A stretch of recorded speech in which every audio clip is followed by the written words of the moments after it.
Hey everybody, it's Trent Austin. Hope you're doing great today. I wanted to talk in this mini lesson series about the vitality of utilizing something that we use all the time that's not a musical instrument, and it's our singing voice.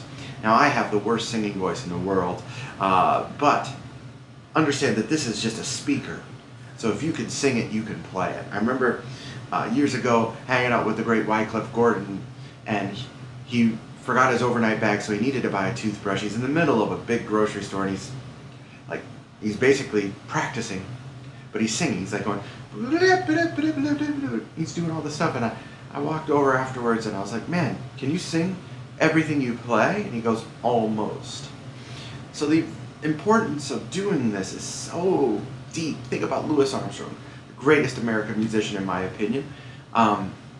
If you listen to, at the height of his career in 1928 or 1933 or whatever, he was the best vocalist in the world, the most popular vocalist. He was also the best instrumentalist in the world. So it's a rare thing. You don't see it these days from a lot of our pop stars. You do see it in certain people like Bruno Mars or Stevie Wonder, people that are super versatile, who can bridge the gap between instrumental and vocal music.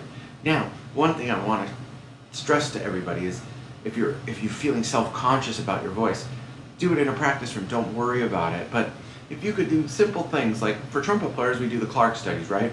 So now I have perfect pitch. I don't really need a reference point, but you can always use a keyboard. But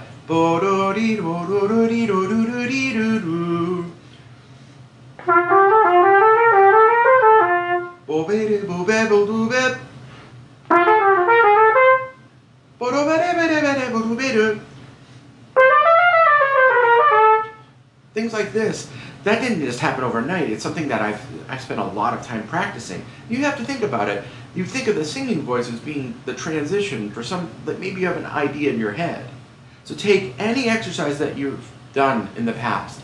Now it could be ba ba bo ba ba bo beep boom ba ba bum ba ba bum ba ba bum bum boom.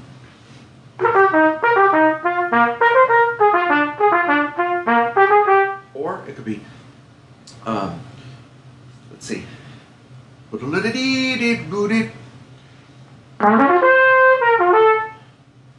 And you're trying to get the voice in your head into the translated voice of the trumpet. So taking an exercise that will apply as well. So something, do scales, do Clark studies, do arpeggio exercises. Like I do this great arpeggio exercise, and it is on our mini listen series, and I'll refer it, if you see the little link on the top, I'll refer to that. But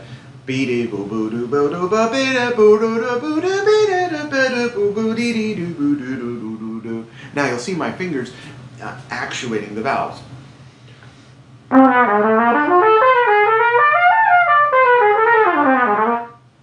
It's important to correlate these things. If you have the to use a piano to do this, do it, and do it really slow, really slow. You don't have to do it fast. The only difference between doing something slow and fast is just the amount of repetitions and the shrinking of the cells. If you do it 1,000 times, then it becomes a lot easier. I hope this video makes a little sense. If you have questions about this video, post them in the comments here. Make sure you take a second to hit our subscribe button. Stay tuned to all of our updates at Austin Custom Brass. And again, thank you for your great support. Cheers.